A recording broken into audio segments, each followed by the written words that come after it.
இந்த மாதிரிலாம் சினிமா இருந்துச்சுடா, இப்பெல்லாம் நடிகர் இருந்தாங்க, இப்பெல்லாம் பிடிச்சிட்டு இருந்தாங்க, இப்பெல்லாம் நடிகர்கள் இருந்தாங்க, இப்பெல்லாம் இயக்குனர் இருந்தாங்க அப்படிங்க சொல்லும்போது தான் இப்போ உள்ள ஜென்ரேஷனுக்கு எப்படி இந்த சினிமா இப்படி சீரழிஞ்சு இருக்குன்னு உணர முடியும். மாதிரி அது பல்கலைக்கழகம்னாரு. எனக்கு பார்த்தா இந்த வசந்த மாளிகை, நான் சின்ன வயசுல டூரிங் தியேட்டரில் பார்த்தது. எங்கள் ஊர் நாட்டசங்கோட்டை, எங்கள் ஊரில் டூரிங் தியேட்டர் இருக்கும். அப்புறம் சிவகங்கையில் கொஞ்சம் டவுன், அங்கே ஒரு தேட்ரு. இந்த பக்கம் காலாறுவேல், அங்கே ஒரு டவுன். அங்கே சுற்றி ஒரு 4 தேட்டர் இருக்கும்.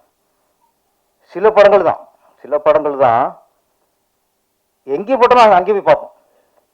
சிவகங்கையில் போட்டால் அங்கேயே பார்த்துருவோம், காலாறுவேல் போட்டால் அங்கேயே பார்த்துருவோம், கல்லூரில் போட்டால் அங்கேயே பார்த்துருவோம், நாட்டசூரில் போட்டால் அங்கேயும் பார்ப்போம். அப்படி எங்கே எந்த தேட்டரில் போட்டாலும் அங்கேயும் பார்க்குற படம் தான் வசந்த மாளிகை. எங்கள் ஊரில் எம்ஜிஆர் ரசிகர் இருப்பாங்க, சிவாஜி ரசிகர் இருப்பாங்க. எல்லா வீட்டும் போவோம்.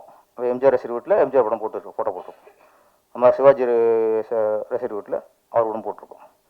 இல்லை எம்ஜிஆர் ரசிகர்களுக்கும் சிவாஜி ரசிகர்களுக்கும் என்ன வித்தியாசம்னா, பழகினதில்லை சார். எம்ஜிஆர் ரசிகர்கள் பயங்கர வெறியாக இருப்பாங்க. எம்ஜிஆர் படம்னா 4 தடவை பார்ப்பாங்க.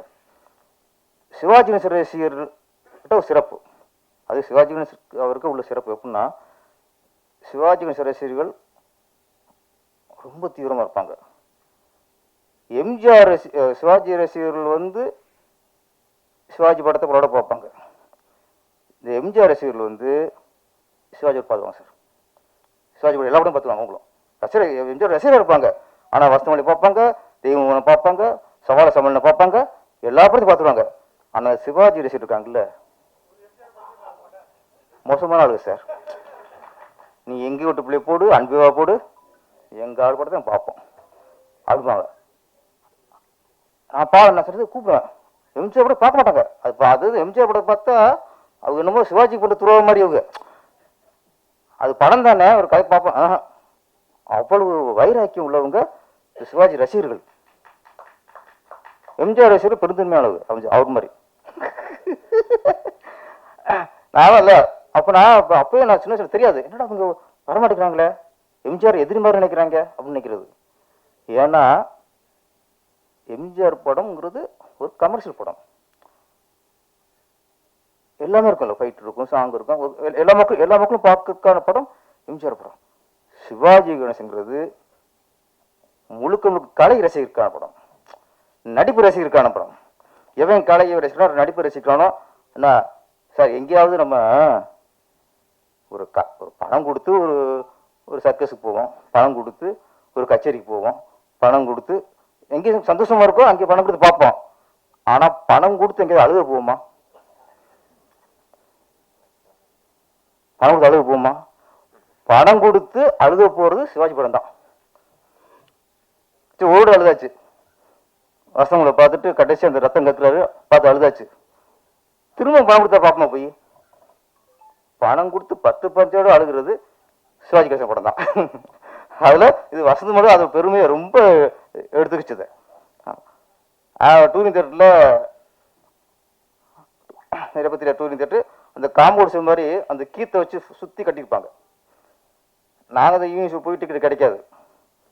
சரி, அடுத்த ஷோ பார்க்குறவங்க படம் ஓடும்போது அந்த சைடில் ஸ்க்ரீன் அந்த உட்காந்துருது, இந்த சாங் கேட்குறது, டைலாக் கேட்குறது. இந்த டைலாக் கேட்கும்போது மனசுக்குள்ள ஒரு பூரிப்புங்க சார்.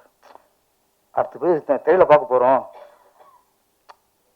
அடுத்து இந்த சாங்கை போய் நம்ம அடுத்து உள்ள போய் பார்க்க போகிறோம் அப்படின்னு கேட்கும்போதே ஒரு கனவு உலகத்தை போகும் பாருங்க. அதுதான் சார் சினிமாவோட ஈர்ப்பு. அந்த சுகம் கிடைக்காது. என்ன எதிர்பார்ப்பு நம்மளுக்கு? பூரிப்பு. அப்போ வசனத்தையும் டைலாக் வெளியிருந்து ஒட்டுக்கட்டு அடுத்து டிக்கெட் எடுத்து உள்ள போறது, உள்ள போன அப்பெல்லாம் அந்த நன்றி நல்வரம் போடுவாங்க. ஃபர்ஸ்ட் ஸ்லேடு, அந்த நல்வரம் ஸ்லேடு போட்டதுக்கு கிளாஸ் அடிப்போம். சென்சார்ஷிப்புக்கார கிளாஸ் அடிச்சுப்போமா? இப்பெல்லாம் ஹீரோ இன்ட்ரோடக்ஷன் அது காலை காட்டினா கையை காட்டினா பில்டப் தான் நம்ம கிளாஸ் அடிப்போம். அப்பெல்லாம் சென்சார் அந்த சர்டிஃபிகேட்டுக்கு கிளாஸ் அடிப்போம். எப்போ எந்த படத்துக்கு? வசந்தமான படத்துக்கு. ஏன்னா அந்த படத்தினோட ஈர்ப்புக்கு சென்சார் செட் கிளாப்ஸ். அப்படி பார்த்த படம். இப்போ இதில் வந்து இந்த வசந்த மாளிகை, இந்த மாளிகைக்கு நிறைய பில்லர். சொன்ன மாதிரி கண்ணாசனோட பாடல்கள் அது ஒரு பில்லர். கேவி மகாதனோட இசை அது ஒரு பில்லர். கேமராமேன் சார், அங்கே படம் பார்க்கும்போதெல்லாம் பெயிண்டிங் பாருங்க சார், பெயிண்டிங் மாதிரி இருக்கும். ஷார்ட்ஸ் இப்போ பார்த்தோம், ஒவ்வொரு க்ளோஸ்அப்பும் அப்படி பெயிண்டிங் மாதிரி இருக்கு. வானிஸ்ட் க்ளோஸ்அப் வச்சா அதெல்லாம் டக்கு முடிஞ்ச மாதிரி இருக்குது. இல்லை இப்பெல்லாம் எங்கே ரசிக்க வர்றாங்க. ஒரு ஹீரோயின் ஒரு படையில் பாடுதுன்னா அந்த ஹீரோயின் யாரும் கண்டுபிடிக்கிறதுக்கு அடுத்த சரணத்தையும் பார்க்க முடியாது. டப்பு டப்பு டப்புன்னு என்னையா ரசிக்க விடுங்கயா, அதுக்கு சம்பளம் கொடுத்து நடிக்க வைக்கிறியா, நாங்கள் டிக்கெட் எடுத்து காசு கொடுத்து உள்ள வரோம், யாருன்னு ஹீரோயின் கண்டுபிடிக்கிறதுக்கே ரெண்டாவது சரணத்துல சார் நான் கண்டுபிடிக்கிறேன். ஓ இது திரிசாவா அப்படின்ட்டு படவே தெரிய மாட்டேங்குது. அவ்வளோ பாஸ் கட்டிங் இங்கே இப்போ வச்சிருக்காமங்க, நல்லா ரசிங்கடா. சார் வாசி அழகா அழகு கம்மி இருந்தா கூட உங்களுக்கு ரசிக்க விட்டுங்க. என்ன சிவாஜி அந்த ஒரு ஷாட் அப்படி திரும்பினார்னா அந்த அந்த க்ளோஸ் முடிகிற வரைக்கும் நம்மளுக்கு ரசிச்சுட்டே இருக்கும் அந்த கண்ணு. ஆனால் இதில் பிகினிங் இந்த ஃப்ளைட்டில் வருவார்ல, அதில் தண்ணி அடிச்சுட்டு அந்த கண்ணு அவ்வளோ சிவந்துருக்கும். உலகத்திலேயே சொல்றேன், அந்த கண்ணில் அவ்வளவு அந்த கோவப்பட மாதிரி இந்த சிவப்பா வச்சுக்கு நான் காட்டின ஒரே ஆளு சிவாஜி கணேசன் தான் சார்.